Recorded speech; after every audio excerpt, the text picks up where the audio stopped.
Assalamualaikum warahmatullahi wabarakatuh dan salam sejahtera. Pemantapan penyelidikan pendidikan dalam era norma baharu. Seminar Darul Aman, Peringkat Kebangsaan 2021. Saya Fazlin binti Kamaluddin mewakili Kolej Matrikulasi Johor akan membentangkan aplikasi TikTok membantu dalam cara pembelajaran norma baharu bagi tindak balas Alkin.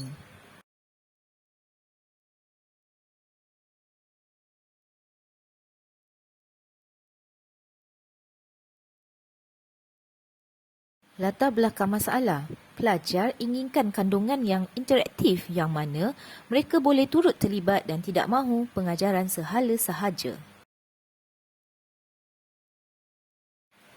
Aplikasi TikTok salah satu medium untuk membantu para pelajar mengingat dan menjawab soalan Alkena dengan lebih interaktif.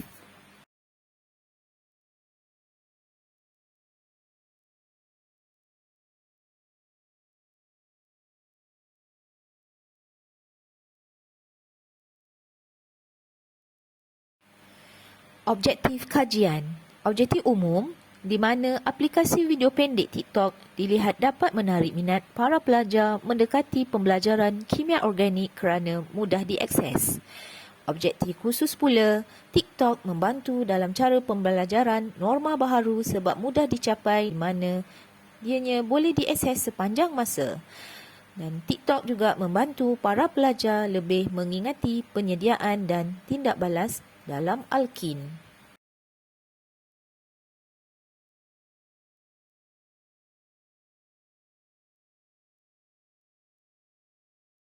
Metodologi kajian. Sampel yang kami gunakan adalah seramai 64 orang responden yang melibatkan 4 praktikum program sistem 4 semester iaitu SES Sesi 2020 2021 Kolej Matrikulasi Johor. Intervensi yang kita jalankan adalah TikTok sebagai medium norma baharu PDPC ataupun PDPR.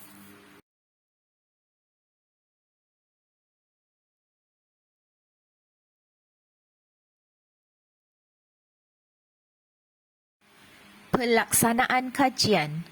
Proses pertama yang kami lakukan adalah proses pengumpulan data daripada 1. Soalan ujian pra dan pos. 2. Video ataupun gambar untuk pemerhatian. Yang 3. Soal selidik.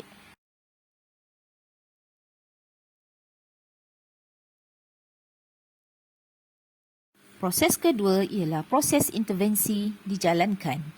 Yang pertama, penyediaan video TikTok oleh pelajar. Yang kedua, semak video TikTok. Yang ketiga, muat turun dan sebar video TikTok. Dan yang keempat, ujian pos dijalankan. Contoh-contoh video TikTok yang dihasilkan oleh para pelajar.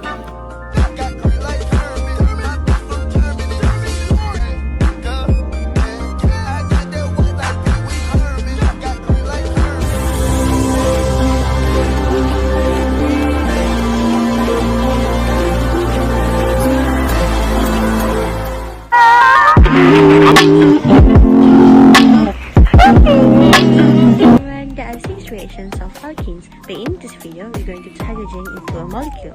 The next reaction is hydrohalogenate. The last reaction is hydrohalogenation in inert solvent. Meanwhile, the BR is the electrophilic site. The electrophilic site.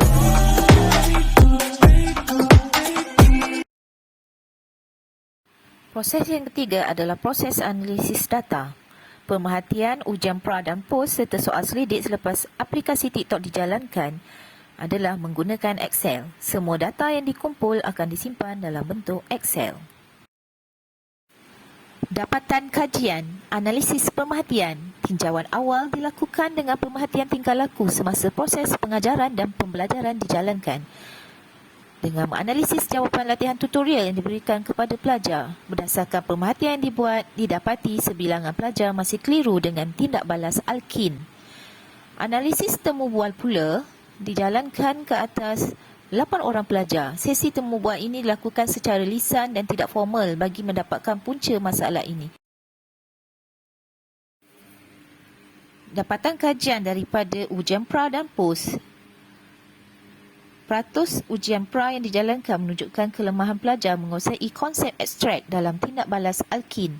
Kelemahan di kalangan pelajar adalah masalah yang perlu ditangani untuk memperbaiki pemahaman dan proses mengingat pelajar selaras dengan konsep saintifik.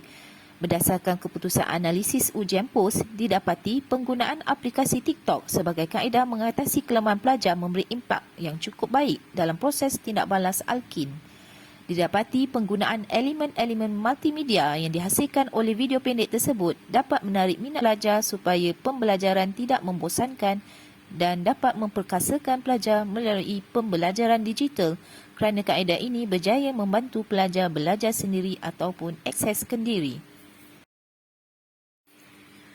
Analisis soal selidik dibahagikan kepada 3 bahagian iaitu bahagian A, tahap pengalaman menggunakan aplikasi TikTok. Bahagian B, penggunaan elemen-elemen multimedia dalam aplikasi TikTok.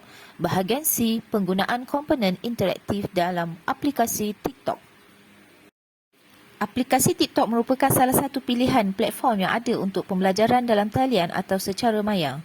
Hasil dapatan mendapati pelajar lebih menguasai isi kandungan alkin selepas menggunakan aplikasi ini. Ini kerana untuk mewujudkan konten TikTok yang menarik dan tepat, pelajar harus belajar terlebih dahulu subtopik-subtopik dalam alkin dan seterusnya terhasillah video TikTok yang menarik. Secara tidak langsung, pelajar itu sendiri menyumbangkan idea untuk sesi pembelajaran kerana setiap video TikTok yang dihasilkan oleh mereka dikongsi di akaun Instagram mereka sendiri. Kesimpulannya, aplikasi TikTok dilihat sebagai satu medium yang sangat membantu pembelajaran dan pembelajaran secara efektif. Di samping durasi yang pendek dan menarik, aplikasi TikTok ini memudahkan dan menjimatkan kerana pelajar boleh mengakses TikTok dengan menggunakan data yang sedikit untuk sesi pengajaran dan pembelajaran. Selain itu juga, aplikasi TikTok dapat dijalankan pada peranti sama ada Android ataupun iOS. Maka pembelajaran dapat berlaku di mana-mana. Implikasi kajian ini menunjukkan aktiviti menggunakan aplikasi TikTok dapat melatih dan menonjolkan potensi kemahiran pelajar selaras dengan keperluan pendidikan abad ke-21. Sekian, terima kasih.